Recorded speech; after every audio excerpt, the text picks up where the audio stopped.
Hello and welcome to another and science. तो देखते हैं बच्चों question and answer live processes के। तो लाइव प्रोसेस चैप्टर तो पूरा पढ़ ही लिया है तुमने। अब सिर्फ आपको क्वेश्चन आंसर देखने हैं, तो क्वेश्चन आंसर बड़े प्यार से देखना और सारे क्वेश्चन आंसर के आंसर भी देते हैं ना, सारे क्वेश्चंस के आंसर भी देते हैं ना, नहीं तो पता चले पूरा चैप्टर पढ़ लिया और एक भी क्वेश्चन का आंसर नहीं होता। और ये भी अच्छी बात नहीं है, मैंने बड़े प्यार से पढ़ाया तुम्हें वो chapter. Why is diffusion insufficient to meet the oxygen requirements of multi cellular organism like human. तो ह्यूमंस में ऑक्सीजन के लिए, ऑक्सीजन सप्लाई के लिए ये डिफ्यूजन सफिशिएंट क्यों नहीं है। जैसे कि यूनिसेलुलर ऑर्गेनिज्म, जैसे कि अमीबा है ना, पैरामीशियम, उनमें क्या होता है डिफ्यूजन के थ्रू जो भी रिक्वायरमेंट होती है फूड के, जो भी ऑक्सीजन वगैरह की, और भी जो बहुत सारे ऑर्गेनिज्म है जो एकदम इनिशियल प्रीमेटिव टाइप के ऑर्गेनिज्म है, उनमें सिर्फ डिफ्यूजन के थ्रू ऑक्सीजन की सप्लाई हो जाती है। बट ह्यूमंस में ऐसा नहीं है, उनमें अलग से पूरा सिस्टम बना रखा है। उसमें ह्यूमंस के लिए क्या है, रेस्पिरेटरी सिस्टम है ना, इसमें ब्रीदिंग करते हैं, उसके थ्रू ऑक्सीजन की सप्लाई होती है। तो बच्चों ये बताओ कि ऐसा क्यों नहीं मल्टी सेल। तो आपको पता है इसमें मल्टी सेलुलर ऑर्गेनिज्म जैसे कि ह्यूमंस में सारे के सारे सेल्स डायरेक्टली एनवायरनमेंट से कनेक्टेड नहीं है। ऐसा नहीं है कि डायरेक्टली सारे सेल्स एनवायरनमेंट से कनेक्टेड है तो डायरेक्ट वहाँ से ऑक्सीजन की सप्लाई कर लेंगे और डायरेक्ट डिफ्यूजन के थ्रू, मतलब कॉन्सेंट्रेशन डिफरेंस की वजह से डायरेक्ट ऑक्सीजन को ले लेंगे अंदर। ऐसा नहीं हो सकता ना, क्योंकि सारे सेल्स तो डायरेक्टली कनेक्टेड नहीं है एनवायरनमेंट से। यदि कनेक्टेड नहीं होंगे डायरेक्टली एनवायरनमेंट से तो वहाँ पर डिफ्यूजन पॉसिबल नहीं हो पाएगा। ठीक है। Question number 2, what criteria do we use to decide whether something is alive और नॉट। कोई अलाइव है कि नहीं है, इस क्राइटेरिया को कैसे पता लगाएंगे। कोई अलाइव है कि नहीं है, कैसे पता चलेगा कि कुछ अलाइव है कि नहीं, उसके लिए क्या करना पड़ेगा अपने को। तो कोई अलाइव है या नहीं है, इसका पता लगाने के लिए कुछ चीज़ें होती है, उनको आपको ध्यान रखना पड़ेगा। जैसे कि जो जीवित होगा वो क्या क्या कर रहा होगा, इनमें देखो वो क्या क्या शो कर रहा होगा। मैंने कुछ चीज़ें बताई थी आपको। मूवमेंट कर रहा होगा, मूवमेंट चल रहा होगा इधर से उधर। रेस्पिरेशन, रेस्पिरेशन कर रहा होगा भाई। और क्या कर रहा होगा, उसके अंदर सेंसिटिविटी होगी। सेंसिटिविटी क्या होती है ये, मतलब एनवायरनमेंट में जो भी चेंज आ रहा है, टेम्परेचर इंक्रीज हो रहा है, डिक्रीज हो रहा है, वो उसको महसूस हो रहा होगा और उसके अकॉर्डिंग वो रिएक्ट कर रहा होगा। ये 3 चीज़ें हो रही होंगी।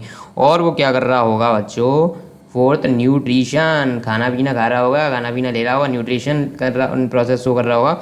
और न्यूट्रिशन के बाद वो कर रहा होगा बच्चों ग्रोथ। ग्रोथ उसने कर ली, बड़ा बच्चा बन गया, बड़ा आदमी बन गया ये। अब ये कर रहा होगा रिप्रोडक्शन, अपने जैसे और भी ह्यूमंस बना रहा है, या ह्यूमंस नहीं तो और भी ऑर्गेनिज्म होते हैं वो भी रिप्रोडक्शन करते हैं, तो अपने जैसे बनाते हैं। फिर उसके बाद ये कर रहा होगा खा पी के निकाल रहा भी होगा, यानी कि एक्सक्रीशन भी कर रहा होगा। तो ये सारे करेक्टरिस्टिक यदि आपको देखने को मिलते हैं तो जान सकते हो कि वो चीज़ क्या है, अलाइव है, जिंदा है। जिंदा रहने के लिए तेरी कसम ये सारी प्रोसेस होना जरूरी है सनम। कोई अब बोले ना जिंदा रहने के लिए तेरी कसम मुलाकात जरूर, ऐसा मत बोलना। अब उसे डायरेक्ट बोलना जिंदा रहने के लिए तेरी कसम, ये 7 प्रोसेस देखना जरूरी है सनम। और ये एक चीज़ बता दूँ, ये 7 जो दिखाई गई हैं ये सिर्फ जिंदा रहने का सबूत है, ना कि ये लाइव प्रोसेस हैं। ये लाइव प्रोसेस नहीं है। लाइव प्रोसेस क्या है वो तो आगे क्वेश्चन में जब आंसर दूंगा तब पता चलेगा। क्वेश्चन नंबर 3 देखते हैं। What are outside raw material use by organism. अच्छा, आउटसाइड रॉ मटेरियल क्या यूज़ किया जाता है ऑर्गेनिज्म के द्वारा। आउटसाइड रॉ मटेरियल जैसे कि प्लांट्स हैं, तो प्लांट्स क्या क्या यूज़ करते हैं रॉ मटेरियल बताओ। वो यूज़ करते हैं बच्चों, वो यूज़ करते हैं CO2 यूज़ करते हैं, वाटर यूज़ करते हैं, सनलाइट यूज़ करते हैं और क्लोरोफिल, ये सारी चीज़ यूज़ करते हैं। ये तो हो गए ऑटोट्रॉपिक के लिए। ऑटोट्रॉपिक तो ये रॉ मटेरियल यूज़ करते हैं। जो हेट्रोट्रॉपिक होते हैं, हेट्रोट्रॉपिक में भी 3 टाइप बताए थे मैंने। Holozoic, holozoic. सेकंड है सेप्रोफाइट, थर्ड है बेटा पैरासाइट। ये 3 है।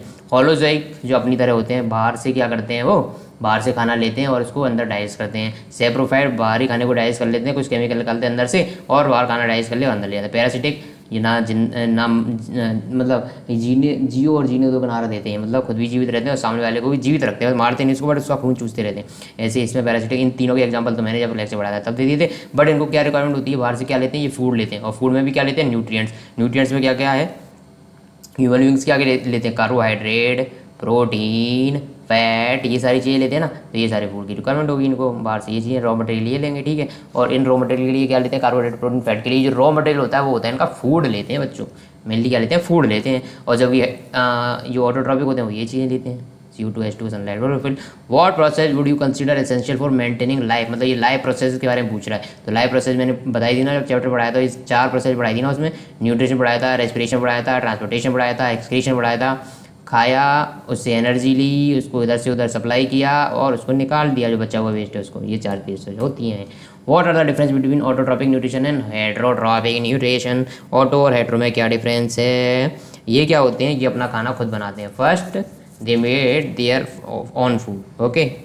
इन this mode of nutrition organism make their own food, first ये हो जाएगा। इसमें क्या लिखोगे, इसमें इस साइड क्या लिखोगे, इन this mode of nutrition organism can not make और सिंथेसाइज इट्स ऑन फूड, इसमें अपने आप सिंथेसाइज नहीं कर सकते, इसमें कर सकते हैं। ओके, दूसरा क्या हो गया, इसमें जो इसमें सिंपल इनऑर्गेनिक मटेरियल जैसे कि CO2 हो गया, वाटर हो गया और क्लोरोफिल हो गया, सनलाइट हो गया, इनका यूज करके अपना खाना बनाते हैं। जबकि यहाँ पर क्या क्या चीज़ें की ज़रूरत पड़ती है, इसमें होती है बच्चों, ये खुद खाना नहीं बनाती, दूसरों पे डिपेंडेंट होते हैं और दूसरों से क्या लेते हैं, ये न्यूट्रिशन लेते हैं। न्यूट्रिशन किस किस फॉर्म में चाहिए इनको, कार्बोहाइड्रेट, प्रोटीन और फैट की फॉर्म में चाहिए। थर्ड डिफरेंस क्या हो जाएगा, ऑल, अब इसके एग्जाम्पल हो जाएंगे, जैसे all green plants and algae, सारे के सारे ग्रीन प्लांट्स एंड एल्गी इस टाइप का न्यूट्रिशन शो करते हैं। जबकि इसमें क्या आएंगे, ऑल टाइप ऑफ एनिमल आ जाएंगे, बैक्टीरिया आ जाएंगे, ठीक है, फंजाई आ जाएंगे, ये सब किस टाइप का हेटेरोट्रोपिक न्यूट्रिशन शो करते हैं।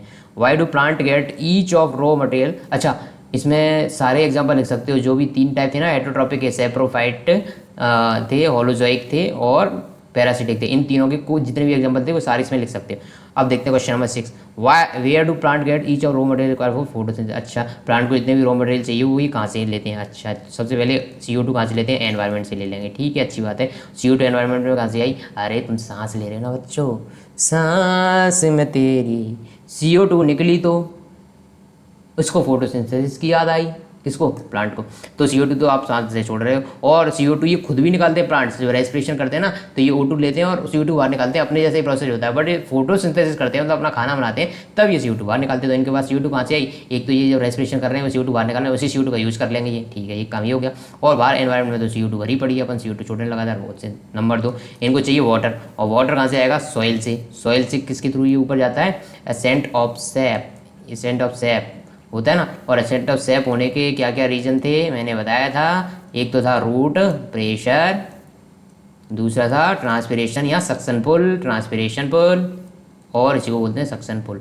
ये दोनों रीजन थे ना, इसके थ्रू वाटर ऊपर पहुंचता है, ठीक है। थर्ड, इनके पास चाहिए इनको क्लोरोफिल, तो ये क्लोरोफिल बच्चों कहाँ से लाएंगे, क्लोरोफिल तो इनके पास जो क्लोरोप्लास्ट होता है ना, क्लोरोप्लास्ट के अंदर क्लोरोफिल प्रेजेंट होता है और इसी क्लोरोफिल का यूज़ करते हैं ये चीज़ें, ठीक है, ये सारी चीज़ें हो गई। तो ये चीज़ें कहाँ से मिलती हैं, सब चीज़ें पता चल गई। और सनलाइट तो सन से मिलेगी इनको डायरेक्ट, तो सनलाइट भी मिल जाती है, तो ये सारी चीज़ें मिलती हैं। Question number 7, what is the role of acid in our stomach, अपने स्टोमक में एसिड का क्या रोल है। सबसे पहले तो देखो, अपने स्टोमक 3 चीज़ें रिलीज करता है। Number 1 HCl, number 2 pepsin, pepsin क्या करता है, प्रोटीन के डाइजेशन में हेल्प करता है, और नंबर 3 जो ये निकालता है म्यूकस। इन तीनों के क्या क्या रोल है, एक तो HCl क्या करता है, जितनी भी बाहर से बैक्टीरिया वगैरह वायरस वगैरह आ जाते हैं ना, उनको किल करने का काम करता है, क्योंकि ये एसिड है, ठीक है। और दूसरा जो इसका वर्क होता है, जो पेप्सिन होता है ना, पेप्सिन क्या करता है, प्रोटीन का डाइजेशन करता है, पर पेप्सिन को वर्क करने के लिए एसिडिक मीडियम की जरूरत पड़ती है, और ये एसिडिक मीडियम कहाँ से मिलता है, HCl से मिलता है, ठीक है। थर्ड जो होता है वो होता है म्यूकस, थर्ड जो होता है वो म्यूकस रिलीज करता है। और म्यूकस क्या करता है, जो स्टोमक की वॉल होती है, स्टोमक की दीवार होती है, उनको प्रोटेक्ट करने का काम करता है। ये स्टोमक है और इसकी दीवार को प्रोटेक्शन का जो काम करता है वो कौन करता है, ये अपना म्यूकस करता है। म्यूकस क्या करेगा, अपनी स्टोमक की वॉल को प्रोटेक्ट करने का काम करेगा, ठीक है। Question number 8, what is the function of digestive enzyme, जो डाइजेस्टिव एंजाइम होते हैं उनका क्या फंक्शन है, डाइजेस्टिव एंजाइम का क्या फंक्शन है। तो डाइजेस्टिव एंजाइम मतलब डाइजेस्ट करने का काम करें। डाइजेस्ट करने का मतलब ये हुआ कि जो कॉम्प्लेक्स सब्सटेंस होंगे उनको सिंपल सब्सटेंस में कन्वर्ट करेंगे, कॉम्प्लेक्स सब्सटेंस को सिंपल सब्सटेंस में कन्वर्ट करेंगे, क्यों, ताकि उनका आसानी से एब्जॉर्प्शन किया जा सके और एब्जॉर्प्शन करके जहाँ पर उनकी ज़रूरत है वहाँ पर पहुँचाया जा सके। तो डाइजेस्टिव एंजाइम के नाम बता सकते हो, डाइजेशन कहाँ से स्टार्ट हो जाता है, अपने मुँह से, माउथ से स्टार्ट हो जाता है, क्यों, सलाइवरी अमाइलेज, जो सलाइवा में होता है वो होता है सलाइवरी अमाइलेज, यहीं से ये डाइजेशन स्टार्ट हो जाता है, सलाइवरी अमाइलेज से। और उसके बाद अभी देखा स्टोमच में कौन कौन से होते हैं, HCl और पेप्सिन होता है वहाँ पे एंजाइम, पेप्सिन हो गया, और होता निकलता है म्यूकस। फिर आ जाता है स्मॉल इंटेस्टाइन में 2 एंजाइम बताए थे, वो 2 एंजाइम यहाँ पे काम करते हैं। फिर इंटेस्टाइनल जूस आता है, वो भी क्या क्या करता है, वो सारी चीज़ें आपको बताई दी थी।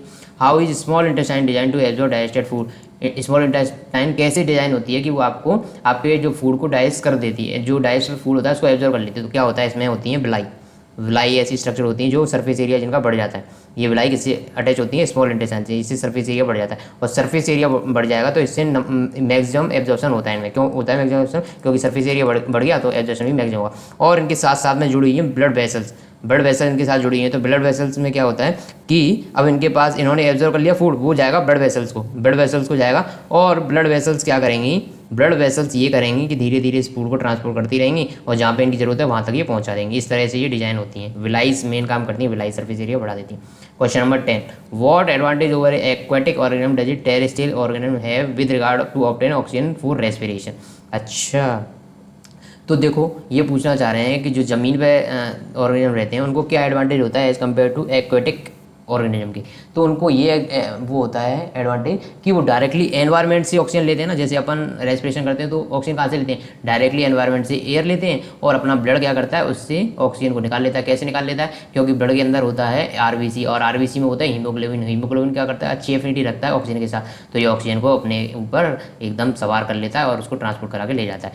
जबकि एक्वेटिक एनिमल क्या कर रहे हैं, उनको ऑक्सीजन लेनी है कहाँ से, जो वाटर में डिजॉल्व है, जो वाटर में डिजॉल्व ऑक्सीजन है उनको वही वाली ऑक्सीजन लेनी है और वाटर में डिजॉल्व जो ऑक्सीजन होती है वो बहुत कम होती है। तो इसीलिए इनकी ब्रीदिंग रेट बढ़ा के रखनी पड़ती है ताकि ये ज़्यादा से ज़्यादा ऑक्सीजन अपने पास ले पाएँ। ये एडवांटेज होता है जो ज़मीन पे रहते हैं एज़ कम्पेयर टू जो पानी में रहते हैं। Question number 11, what are the different way in which glucose is oxidise to provide energy in various organism.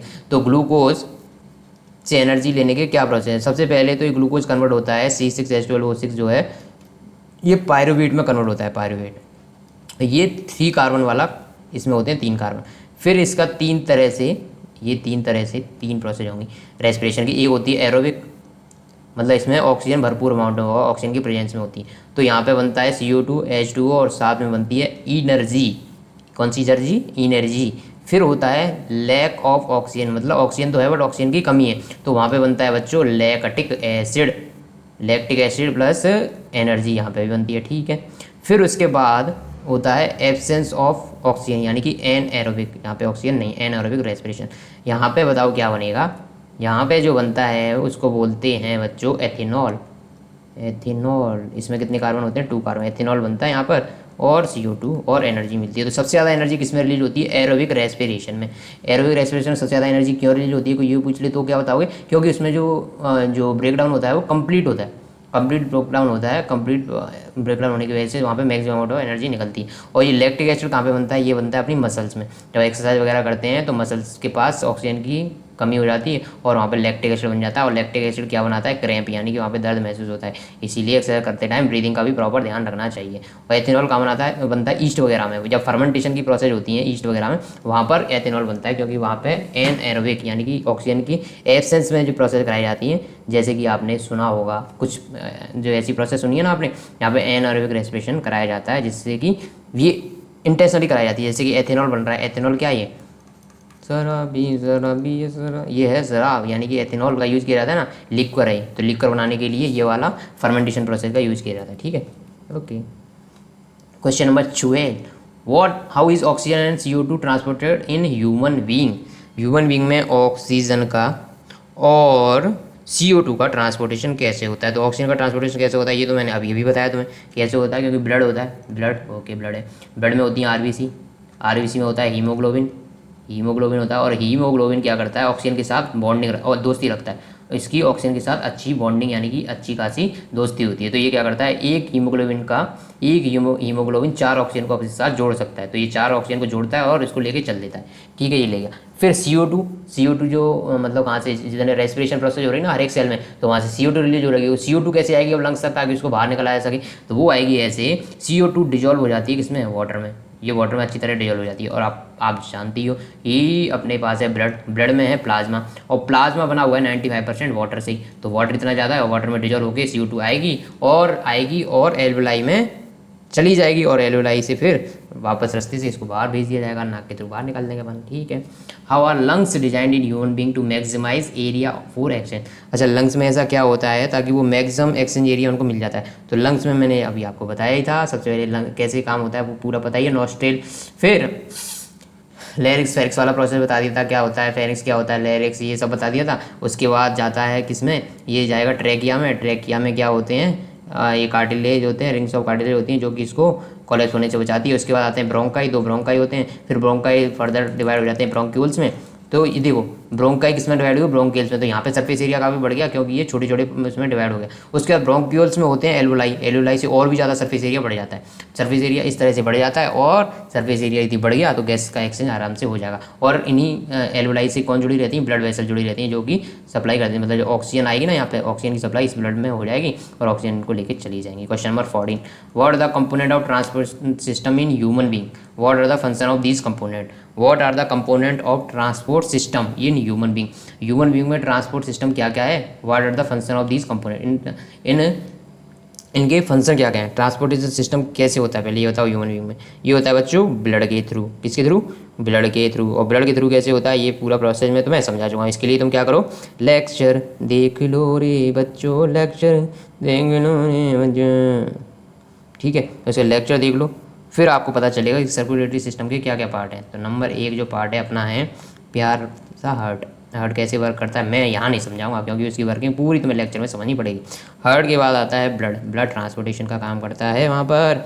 और उसके बाद आती हैं ब्लड वेसल्स। ये तीनों चीज़ें तुम्हें पढ़नी है तो लेक्चर देखना पड़ेगा, नहीं तो यही लेक्चर आधे घंटे का यही समझाऊंगा मैं, आधे घंटे तक यही समझाता रहूँगा। इसलिए वहाँ पे जाके देख लो, वहाँ पे जाके देख लो। क्वेश्चन नंबर 15 बताता हूँ, why is it necessary to separate oxygenated and deoxygenated blood in mammals and birds. तो मैमल्स एंड बर्ड्स जो होते हैं ये होते हैं वार्म ब्लडेड, इनका खून होता है गर्म खून, मतलब ये अंदर अपने ब्लड के टेम्परेचर को मेंटेन करते हैं। जैसे ह्यूमन बॉडी का टेम्परेचर 37 डिग्री, तो ये अपने बॉडी के टेम्परेचर को क्या करते हैं, मेंटेन करके रखते हैं। और मेंटेन करने के लिए बच्चों, मेंटेन करने के लिए एनर्जी की रिक्वायरमेंट ज़्यादा होती है। और एनर्जी की रिक्वायरमेंट को पूरा करने के लिए ये होना जरूरी है कि ऑक्सीनेटेड और डीऑक्सीनेटेड ब्लड सेपरेट रहे। सेपरेट यदि वो रहेगा तभी क्या होगा, प्रॉपर उनको एनर्जी की अमाउंट जितनी चाहिए उतनी मिल पाएंगी, और उतनी एनर्जी मिल पाएगी तभी वो अपनी बॉडी का टेम्परेचर मेंटेन कर पाएंगे। What are the component of transport system in highly organized plant? Organise plant में ट्रांसपोर्ट सिस्टम क्या होता है, नंबर 1 जाइलम। ये क्या ट्रांसपोर्ट करते हैं, water and mineral, water and mineral. कैसे ट्रांसपोर्ट करते हैं ये आपको पता ही होना चाहिए। वाटर का ट्रांसपोर्ट कैसे होता है, रूट से लेके जहाँ पर पूरे प्लांट में जहाँ पे ज़रूरत है। तो वाटर का ट्रांसपोर्ट करने के लिए सबसे पहले रूट है, ये रूट के थ्रू पानी जाएगा ऊपर, धीरे धीरे चढ़ता जाएगा। तो क्या करेंगे कैसे, फिर दूसरा है जाइलम के बाद फ्लोयम। फ्लोयम में कैसे ट्रांसपोर्ट होगा, फ्लोयम में किसका ट्रांसपोर्ट होता है, फूड का।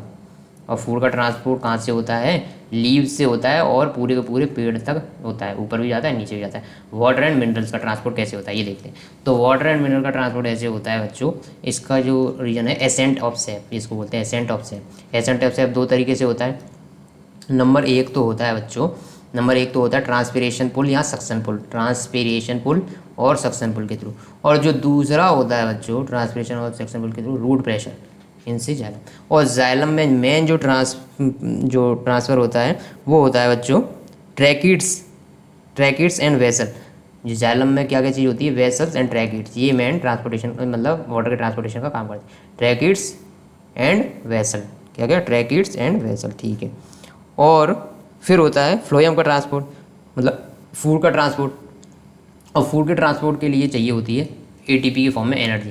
तो एटीपी फॉर्म में जो एनर्जी होती है वो क्या करती है कि जहाँ पे फ्लोयम स्टोर रहता है, जहाँ मतलब फ्लोयम नहीं, जहाँ पे फूड स्टोर रहता है वहाँ पे एटीपी की फॉर्म में एनर्जी होती है, वहाँ पे स्टार्च को भेजा जाता है। एटीपी की फॉर्म में जो एनर्जी है उसके थ्रू, उस एनर्जी का यूज़ करके स्टार्च को वहाँ पे भेजते हैं जहाँ पे फूड स्टोर है। तो उस जगह का प्रेशर हो जाता है ज़्यादा, उस जगह का प्रेशर ज़्यादा हो जाता है। और दूसरी जगह जहाँ पे फूड पहुँचाना है वहाँ का प्रेशर कम है, तो प्रेशर डिफरेंस क्रिएट हो गया ना। प्रेशर डिफरेंस की वजह से यहाँ से फूड, वाटर तो रहता ही है, वाटर में डिजॉल्व होकर जहाँ पर ज़रूरत है वहाँ तक पहुँच जाता है, ठीक है। How are water and mineral transport in plants, अभी बताया था जाइलम के through water and mineral transport होते हैं, ये पूरा एक्सप्लेन कर चुका हूँ मैं ऑलरेडी तुम्हें। How is food transport in plant, ये भी अभी बताया, फ्लोयम के थ्रू होता है। और फ्लोयम कैसे वर्क करता है ये भी मैंने बताया। फ्लोयम के लिए सबसे पहली कंडीशन क्या है, उसको एनर्जी चाहिए बच्चों। जो एटीपी फॉर्म में एनर्जी स्टोर हुई ना वो एनर्जी का उपयोग करेगा। Describe the structure and function of nephron, nephron कैसे वर्क करता है इसके लिए बच्चों लेक्चर देख लो, नहीं तो मुझे तुम्हें पूरे शुरू से एक्सप्लेन करना पड़ जाएगा। हाँ ये वाला पार्ट जरा पढ़ लेना, वहाँ पे मैंने एक्सप्लेन किया है वैसे तो, बट पढ़ लेना कि यूरिन कब बोलेंगे उसको। यूरिन बच्चों तब बोलते हैं जब वो कलेक्टिंग डक्ट तक पहुँच जाता है ना, ये बात मैंने वहाँ पे बताई कि नहीं बताई देख लेना। कलेक्टिंग डक्ट तक जो लिक्विड पहुँच जाता है ना उसको यूरिन बोलते हैं। इसीलिए ध्यान रखना, जो फर्स्ट जो जो बोमेंस कैप्सूल होता है ना, बोमेंस कैप्सूल जिसको बताया था उसका दूसरा नाम क्या है, ग्लोमेरुलस। बोवेंस कैप्सूल को बोलते हैं ग्लोमेरुलस, ये वहाँ पे नहीं बताया, यहाँ पे बता रहा हूँ। बोवेंस कैप्सूल को ग्लोमेरुलस भी बोलते हैं। और दूसरी बात, जो बोवेंस कैप्सूल के थ्रू जो लिक्विड पास होता है ना, उसको फिल्ट्रेट बोलते हैं, फिल्ट्रेट, ना कि उसको यूरिन नहीं बोल सकते, क्योंकि उसमें कुछ कुछ डिजायर्ड चीज़ें जो कि अपने को ज़रूरत है वो भी घुल के चली जाती है ना, उनका रीएब्जॉर्प्शन होता है, रीएब्जॉर्प्शन करना पड़ता है ना कैपिलरीज को। तो जब रीएब्जॉर्प्शन हो जाता है और वो कलेक्टिंग डक्ट तक पहुँच जाता है, तब जाके उसको यूरिन बोलोगे। और जब से बोवेंस कैप्सूल से बाहर निकला है तब तक तो उसको फिल्ट्रेट ही बोलोगे, आप उसको यूरिन नहीं बोल सकते, इस बात का ध्यान रखना। What are the method use by plant to get rid of excretory product. अच्छा, प्लांट से एक्सक्रीटरी प्रोडक्ट कैसे कैसे निकलते हैं, तो इनके कुछ प्रोसेस हैं। तो सबसे पहले तो गैस का एक्सचेंज कैसे होगा, स्टोमेटा के थ्रू, जो भी वेस्टेज गैस है वो स्टोमेटा के थ्रू अंदर बाहर। और जो एक्स्ट्रा वाटर है, उसका भी कैसे होगा, उसका भी होगा स्टोमेटा के थ्रू बाहर निकलेगा स्टोमेटा, ठीक है। थर्ड जो चीज़ है, जो प्लांट होते हैं उनमें सॉलिड और लिक्विड वेस्ट होता है, वो कैसे बाहर निकलता है, तो सॉलिड और लिक्विड वेस्ट कहाँ पे जमा हो जाता है, लीव्स में, लीव्स यानी कि पत्तियों में जमा हो जाता है, और पत्तियाँ एक टाइम के बाद नीचे गिर जाती हैं, फॉल ऑफ हो जाती हैं, तो वहाँ से ये निकल जाएगा। और सॉलिड और लिक्विड वेस्ट इनके लिए फ्रूट में भी जमा होता है, वहाँ पे भी जाके वो भी एक टाइम के बाद नीचे गिर जाते हैं, तो ऐसे गेट रीड करते हैं। और कुछ जो वेस्ट होता है उसका जो छुटकारा पाते हैं उससे गम और रेजिन की तरह, गम और रेजिन बाहर निकलते हैं, वो भी वेस्टेज होते हैं। और कुछ वेस्टेज से छुटकारा पाते हैं, डायरेक्टली सॉइल में उनको भेज देते हैं, डायरेक्टली जो रूट्स होती हैं उनके थ्रू ये सॉइल में इनको ट्रांसफर कर देते हैं, ठीक है। How is amount of urine produce regulated, जो अमाउंट ऑफ यूरिन का प्रोडक्शन होता है उसको कैसे रेगुलेट किया जाता है, तो ये वाला क्वेश्चन थोड़ा नया है, इसको देख लेते हैं कि अमाउंट ऑफ यूरिन होता है उसको कैसे रेगुलेट किया जाता है, मतलब कितना यूरिन पास होगा, कितना वाटर पास होगा। तो ये काम कौन करता है, सबसे पहले तो यूरिन को फिल्ट्रेशन का काम करती है किडनी, ठीक है। और यूरिन कितना पास होगा ये डिपेंड करेगा कितना वाटर आपने पी रखा है, कितना पानी आपने पी रखा है, और इसमें कितने सॉल्ट डिजॉल्व है, मतलब कितना यूरिन वेस्ट यानी कि नाइट्रोजन वेस्ट डिजॉल्व है, उस पर डिपेंड करेगा कि कितनी क्वांटिटी बाहर निकलेगी। अब जैसे क्वांटिटी ऑफ वाटर का क्या रोल है इसमें, देखो, when water quantity abundant in the body tissue, तो यदि आपके शरीर में वाटर क्वांटिटी काफ़ी ज़्यादा अमाउंट में प्रेजेंट है, तो क्या होगा कि ज़्यादा अमाउंट में पानी में डाइल्यूटेड यूरिन निकलेगा, क्योंकि पानी तो ज़्यादा है और डिजॉल्व यूरिन यानी कि जो नाइट्रोजन वेस्ट है वो कम है, तो कैसा वेस्ट निकलेगा यहाँ से, डाइल्यूट फॉर्म में निकलेगा। जबकि यदि वाटर लेस क्वांटिटी में प्रेजेंट है तो कम क्वांटिटी में यूरिन निकलेगा, पर वो कैसा होगा, कॉन्सेंट्रेट होगा, मतलब उसमें नाइट्रोजन वेस्ट ज़्यादा होगा और पानी कम है, क्योंकि आपने पानी कम पिया है। तभी आपने देखा होगा यदि पानी कम पीते हो तो यूरिन के कलर में चेंज देखना आप, एक ऐसा करना, मतलब ऐसे करना नहीं चाहिए। बट यदि बाई चांस कभी तुम पानी कम पियो और खाना वाना ज़्यादा एकदम दबा के खा रखा है और आपने पूरे दिन पानी नहीं पिया, तो यूरिन के कलर में चेंज देखना आप, येलो कलर का यूरिन निकलेगा। क्यों, क्योंकि यहाँ पे नाइट्रोजन वेस्ट ज़्यादा आ जाता है, नाइट्रोजन वेस्ट ज़्यादा आ जाता है, और जिसकी वजह से आपको कलर में चेंज दिखता है। बट याद रखना, ज़्यादा टाइम तक ऐसा नहीं करना चाहिए, मतलब पानी प्रॉपर पीना चाहिए, क्योंकि नाइट्रोजन वेस्ट यानी कि वो कंसनट्रेट फॉर्म में निकलता है, तो फिर वो जो अपने शरीर है उसको हार्म करता है, ठीक है। दूसरा क्या होता है, क्वांटिटी ऑफ डिजॉल्व वेस्ट की क्वांटिटी कैसे अफेक्ट करेगी यूरिन प्रोडक्शन को। तो जो डिजॉल्व वेस्ट होता है, जैसे कि नाइट्रोजन वेस्ट ही अपन निकालते हैं, जिस किस फॉर्म में होता है, यूरिया या यूरिक एसिड की, और ये शरीर से बाहर निकालना है, तो क्या होगा कि यदि ज़्यादा अमाउंट ऑफ वेस्ट प्रेजेंट है तो ज़्यादा अमाउंट ऑफ पानी पीने की जरूरत पड़ेगी आपको, ठीक है। यदि ज़्यादा अमाउंट ऑफ वाटर है आपके, ज़्यादा अमाउंट ऑफ नाइट्रोजन वेस्ट है, तो ज़्यादा अमाउंट ऑफ पानी, देखो यहाँ पे कॉन्सेंट्रेट भी एक लिमिट तक निकलेगा, कॉन्सेंट्रेट भी एक लिमिट तक, जैसे कि आपके कॉन्सेंट्रेट मतलब यूरिन की अमाउंट ज़्यादा है बट पानी कम पिया है, बट एक लिमिट होती है वहाँ पे भी, उस लिमिट से यदि कम पानी पिया आपने और वेस्ट ज़्यादा जमा हो गया तो आपको ज़्यादा पानी पीना ही पीना पड़ेगा, और आप ज़्यादा पानी पियोगे तो उसमें ये डिजॉल्व हो जाएगा और ये शरीर से बाहर निकल जाएगा और ज़्यादा अमाउंट में यूरिन निकलेगा उस टाइम पर। फिर थर्ड रोल आता है, तो इसमें कौन कौन सी चीज़ इफेक्ट करती है यूरिन को, पहली क्वांटिटी ऑफ वाटर, दूसरी क्वांटिटी ऑफ डिजॉल्व वेस्ट, और डिजॉल्व वेस्ट ज़्यादा होगा तो पानी ज़्यादा पीना पड़ेगा। थर्ड होता है हार्मोन, तो जो हार्मोन होते हैं वो भी रेगुलेट करते हैं किसको, यूरिन को, यूरिन कितना पास होगा, कितना कब पास होगा, तो इसको, इस मूवमेंट को भी कंट्रोल करते हैं हार्मोन्स, ठीक है। Movement of water and Na+ ion in and out of nephron, तो Na+ आयन का इन और आउट और वाटर का इन एंड आउट का डिपेंड करते हैं कुछ हार्मोन पे भी, कितनी ज़्यादा हार्मोन सीक्रेट हो। अब देखते हैं next question, the kidney in human being are part of system 4, तो ह्यूमन बीइंग में किडनी किस सिस्टम का पार्ट है, तो ये है एक्सक्रीशन सिस्टम का, इससे किडनी से एक्सक्रीशन कराते हैं ना। Xylem in plants are responsible for, xylem यानी कि जल, तो transport of water. The autotrophic mode of nutrition require, autotrophic mode of nutrition में क्या क्या चाहिए, कार्बन डाइऑक्साइड वाटर चाहिए, बिल्कुल चाहिए, क्लोरोफिल चाहिए, हाँ चाहिए, सनलाइट चाहिए, मतलब सारी चीज़ें चाहिए, आंसर नंबर 4 होगा। The break down of pyruvate to give CO2 water and energy takes place in, okay, तो ये बात हो रही है, CO2 वाटर एंड एनर्जी मिल रही है, मतलब ये है एरोबिक रेस्पिरेशन, और एरोबिक रेस्पिरेशन कहाँ पे होता है, माइटोकॉन्ड्रिया में, तो आंसर 2 होगा। अच्छा, जो पहला प्रोसेस होता है ना वो सबके लिए कॉमन होता है, पहला प्रोसेस क्या होता है, पहला ये होता है बच्चों की पायरुवेट बन रहा है, पायरुवेट बन रहा है, किससे बन रहा है, पायरुवेट बन किससे रहा है? सबसे पहले अपने पास ग्लूकोज था ना, ग्लूकोज से पायरुवेट बनने तक का जो प्रोसेस होता है वो हमेशा साइटोप्लाज्म में ही होता है, ये सबके लिए सेम। उसके बाद जो 3 प्रोसेस मैंने बताए थे, एरोबिक, एनारोबिक और लैक ऑफ ऑक्सीजन, ये तीनों अलग होते हैं, ठीक है। क्वेश्चन नंबर 25 देखते हैं। How are fat digested in our body, where does this process take place? हमारे शरीर में फैट डाइजेस्ट कहाँ पे होता है, ये बताइए आप। और फैट का डाइजेशन कैसे कैसे होता है? तो सबसे पहले फैट का डाइजेशन मैंने तुम्हें बताया था कहाँ पे होता है और किसके थ्रू होता है। बाइल जूस जो होता है, बाइल जूस एक काम तो ये करता है कि जो स्टमक से वेस्ट आ रहा होता है, स्टमक से जो भी फूड आ रहा होता है, सॉरी वेस्ट नहीं बोलना अभी उसको, क्योंकि अभी कंप्लीटली उससे न्यूट्रिएंट्स लिए नहीं अपन ने, मतलब एनर्जी वगैरह, तो वहाँ से जो भी आ रहा होता है डाइजेस्ट होके वो आता है स्मॉल इंटेस्टाइन में, और स्मॉल इंटेस्टाइन की हेल्प के लिए बाइल जूस और पैनक्रियाटिक जूस होते हैं। और बाइल जूस में क्या होता है, बाइल जूस कहाँ से निकलता है? लीवर से।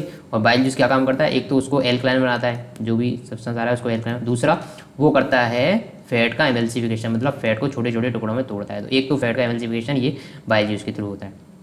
फिर पैनक्रियाटिक जूस में भी क्या होते हैं, उस फैट को तोड़ने के इंतजाम होते हैं, जो कि होता है लाइपेज। लाइपेज क्या करता है? उस फैट को फर्दर ब्रेक डाउन करता है। और फाइनली इंस्टेंट आयरन जूस जो निकलता है वो क्या करता है? इस फैट को कन्वर्ट कर देता है फैटी एसिड में। तो ये 3 जगह काम होता है। नंबर 1 बाइल जूस के थ्रू, दूसरा लाइपेज जो कि निकलता है अपने इंटेस्टाइन में जाएगा तब निकलेगा, मतलब पैनक्रियाटिक जूस से निकलेगा ये लाइपेज। और थर्ड जो होता है ये फैटी एसिड और ग्लिसरॉल में कन्वर्जन होता है लास्ट में जो इंटेस्टाइनल जूस निकलता है उससे। What is the role of saliva in digestion? तो बच्चों सलाइवा के पास होता है सलाइवरी अमाइलेज, जो कि कन्वर्ट कर देता है स्टार्च को शुगर में, जैसे कि माल्टोज में। माल्टोज एक शुगर है ना, तो स्टार्च को शुगर में कन्वर्ट करने का काम करता है, क्योंकि स्टार्च कॉम्प्लेक्स सब्सटेंस है और शुगर थोड़ा उससे सिंपल सब्सटेंस है, जो ये कॉम्प्लेक्स को सिंपल में तोड़ देता है। What are the necessary condition for autotrophic nutrition? तो ऑटोट्रॉपिक के लिए क्या क्या चीज़ें होनी चाहिए? CO2 होनी चाहिए, क्लोरोफिल होना चाहिए, नंबर 3 वाटर होना चाहिए, नंबर 4 तो इसमें किसी चीज़ की जरूरत होती है कि नहीं होती? बताओ रे, बताओ बताओ बताओ बच्चों, और तो कोई चीज़ नहीं होनी चाहिए, ठीक है। ग्रीन प्लांट्स हो गए, तो ग्रीन प्लांट्स होनी चाहिए, वाटर होना चाहिए इनमें, और क्या होना चाहिए? कुछ CO2 होनी चाहिए और क्लोरोफिल होना चाहिए, बस बस बस बस हो गया काम। What are the difference between aerobic and anaerobic respiration? और कौन कौन एरोबिक और एनएरोबिक रेस्पिरेशन शो करते हैं? तो बताओ डिफरेंस क्या होते हैं। पहला डिफरेंस एरोबिक होता है इन प्रेजेंस ऑफ ऑक्सीजन, और एनएरोबिक होता है एब्सेंस ऑफ ऑक्सीजन, पहला डिफरेंस तो ये। दूसरा डिफरेंस क्या होगा? इसमें कंप्लीट ब्रेकडाउन होता है, एरोबिक रेस्पिरेशन में कंप्लीट ब्रेकडाउन होता है, कंप्लीट ब्रेकडाउन ऑफ फूड। इसमें क्या होता है? पार्शियल ब्रेकडाउन होता है इन एनएरोबिक में। तो ये एनएरोबिक हो गया बिक, और ये एरोबिक, इसमें पार्शियल। तो इसमें कंप्लीट ब्रेकडाउन होता है, इसलिए इसमें मोर एनर्जी इज रिलीज, इसमें लेस एनर्जी, क्योंकि ये कंप्लीट ब्रेकडाउन नहीं हो रहा। फोर्थ इसमें क्या हो रहा है? इसमें जो एंड प्रोडक्ट होते हैं ना, इसमें एंड प्रोडक्ट होते हैं CO2 एंड वाटर, और जबकि इसमें एंड प्रोडक्ट क्या होंगे? इसमें एंड प्रोडक्ट होंगे एथेनॉल और CO2, और ये कहाँ पे होते हैं? ईस्ट में होते हैं, ठीक है। Next question, how are alveoli design to maximise the exchange of gas? अच्छा, एलुलाई क्या डिजाइन होते हैं? तो एलुलाई क्या होते हैं? एक तो बहुत थिन उनकी वॉल बहुत थिन होती हैं, और ये अंगूर की चीज़ जैसे, मतलब इनमें मैक्सिमम सरफेस एरिया होता है, और ये किससे जुड़े हुए रहते हैं? ब्लड वेसल से जुड़े होते हैं। तो ब्लड वेसल से जुड़े होंगे तो यहाँ से एक्सचेंज कर लेंगे, ऑक्सीजन यहाँ से ब्लड वेसल में चली जाएगी। कैसे जाएगी मैंने आपको बता दिया, क्योंकि ब्लड के पास क्या होता है? हीमोग्लोबिन, सारी चीज़ें मैं बता चुका हूँ। तो सरफेस एरिया कैसे मैक्सिमाइज करते हैं पता ही है आपको, क्योंकि ये बैलून लाइक स्ट्रक्चर होती है, उनका सरफेस एरिया बहुत ज़्यादा होता है। What will be the consequence of deficiency of haemoglobin in our body? बताओ यदि हीमोग्लोबिन कम हो गया तो क्या होगा? ऑक्सीजन का सप्लाई प्रॉपर नहीं हो पाएगी शरीर में, ऑक्सीजन सप्लाई नहीं हो पाएगी शरीर में, क्योंकि ऑक्सीजन को ले जाता है हीमोग्लोबिन, और हीमोग्लोबिन हो गया है वेरी वेरी कम। तो कम हो गया तो क्या होगा? हीमोग्लोबिन ऑक्सीजन को नहीं ले जा पाएगा, और प्रॉपर रेस्पिरेशन की प्रोसेस नहीं हो पाएगी। आपको थका थका जो फील करे, जो जाके जो हीमोग्लोबिन घटक ले, तो थका थका यदि तुम फील करते हो, हमेशा एनर्जी डाउन होती है, मतलब हीमोग्लोबिन की कमी होगी बच्चों आप में, क्योंकि हीमोग्लोबिन की कमी होगी तो ऑक्सीजन की प्रॉपर सप्लाई नहीं हो पा रही आपके शरीर में, इसीलिए आप थका थका फील करते हो, क्योंकि एनर्जी नहीं मिलेगी ना आपको प्रॉपर। यदि ऑक्सीजन कम है तो एनर्जी पूरी नहीं मिल पाएगी। Describe double circulation system in human being, why is it necessary? Double circulation system क्या होता है मैं नहीं बताऊंगा, यहाँ नहीं बताऊंगा, जाके हार्ट पढ़ो वहाँ पे। Question number 32, what are the difference between transport of material in xylem and phloem में क्या डिफरेंस होता है?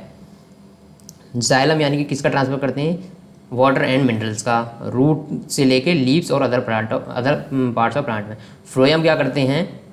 ये फूड मटेरियल का ट्रांसपोर्ट करते हैं लीव्स, क्योंकि लीव्स में ही तो फूड बनता है, वहाँ से लेके अदर पार्ट ऑफ प्लांट में। जाइलम में क्या होता है, transport of material takes place through vessel and tracheids which are dead tissue. इसमें जो ट्रांसपोर्टेशन होता है वो किसके थ्रू होता है, वेसल्स और ट्रैकिड्स के, जो कि कैसे टिश्यू में, डेड टिश्यू। जो कि फ्लोएम में जो ट्रांसपोर्टेशन होता है वो sieve tube and companion cell के थ्रू होता है, जो कि लिविंग सेल है। ओके, जाइलम में जो मूवमेंट होता है वो अपवार्ड होता है हमेशा, क्योंकि वाटर और मिनरल कहाँ पे होते हैं, रूट्स में होते हैं, और उनको ऊपर ले लाया जाता है सक्शन पुल के थ्रू और रूट प्रेशर के थ्रू। जबकि ट्रांसलोकेशन में क्या होता है, एटीपी खर्च करनी पड़ती है, यहाँ पे एनर्जी खर्च करनी पड़ती है, और एनर्जी खर्च करने के बाद ही फूड का ट्रांसपोर्ट एक जगह से दूसरी जगह हो पाता है। क्योंकि एटीपी खर्च हुई, वहाँ से एनर्जी क्रिएट हुई, और उस एनर्जी की वजह से स्टार्च होता है, उसको जहाँ पर फूड जमा है अपना, जहाँ से सप्लाई करना है वहाँ तक पहुँचाया जाता है, जिसकी वजह से उस पार्ट का प्रेशर बढ़ जाता है। उस पार्ट का यदि प्रेशर बढ़ जाएगा तो दूसरा पार्ट जहाँ पे खाना पहुँचाना है वहाँ का प्रेशर कम है इसके कंपेरिजन, क्योंकि यहाँ स्टार्च पहुँचा दिया ना तो इसका प्रेशर बढ़ गया, और दूसरा पार्ट जहाँ पे खाना पहुँचाना है वहाँ का प्रेशर कम है, तो प्रेशर डिफरेंस की वजह से यहाँ से लेके फूड कम प्रेशर वाली जगह पे ट्रांसपोर्ट कर दिया जाता है। Compare the function of alveoli in lungs and nephron in kidney. बताओ, इनका भी कंपैरिजन करना पड़ रहा है आज, इतनी बड़ी बात आ गई ना। तो एल्वुलाई और किडनी और नेफ्रॉन्स में क्या क्या डिफरेंस है, क्या क्या कंपैरिजन है, देखते हैं। एल्वुलाई फंक्शनल यूनिट होते हैं किसकी, लंग्स की। ओके, जबकि नेफ्रॉन फंक्शनल यूनिट होते हैं किडनी की। अच्छी बात है। और लंग्स में एल्वुलाई जो होते हैं लगभग 30 करोड़ होते हैं, जबकि किडनी में नेफ्रॉन सिर्फ 10 लाख होते हैं। 10 लाख भी बहुत बड़ा नंबर है देखा जाए तो। Alveoli provide wider surface area to gases exchange. Alveoli wider surface area provide करते हैं किसके लिए, गैस के एक्सचेंज के लिए। जबकि surface area of nephron is 4। Nephron का सरफेस एरिया किसके लिए होता है, ये होता है फिल्ट्रेशन के लिए होता है। तो इनका सरफेस एरिया इतना ज़्यादा नहीं होता जितना कि एल्वुलाई का होता है। ठीक है, क्योंकि देखो 30 करोड़ एल्वुलाई है ना, उनका सरफेस एरिया काफ़ी ज़्यादा हो जाता है, जबकि नेफ्रॉन का सरफेस एरिया तो इनका भी ज़्यादा होता है, बट इतना ज़्यादा नहीं होता जितना कि एल्वुलाई का होता है। Exchange of O2 and CO2 take place through the network of capillaries in alveoli. ठीक है, यहाँ पे O2 और CO2 का एक्सचेंज चलता रहता है, कहाँ पर, एल्वुलाइज में। जबकि नेफ्रॉन में क्या होता है, बोमेंस कैप्सूल होता है, जो कि क्या करता है ब्लड वेसल से और इसको ब्लड से जो अपना नाइट्रोजन वेस्ट होता है उसको सेपरेशन का काम करता है। ठीक है। नेक्स्ट क्वेश्चन क्या है। नेक्स्ट क्वेश्चन तो कुछ भी नहीं है, आगे तो कुछ भी नहीं है। थैंक यू बच्चों, अब तो आगे तो कुछ। थैंक यू बच्चों, आज के क्वेश्चन हुए खत्म। यदि आपको और कुछ डाउट हो तो बेझिझक पूछ सकते हो। Thank you so much, bye bye.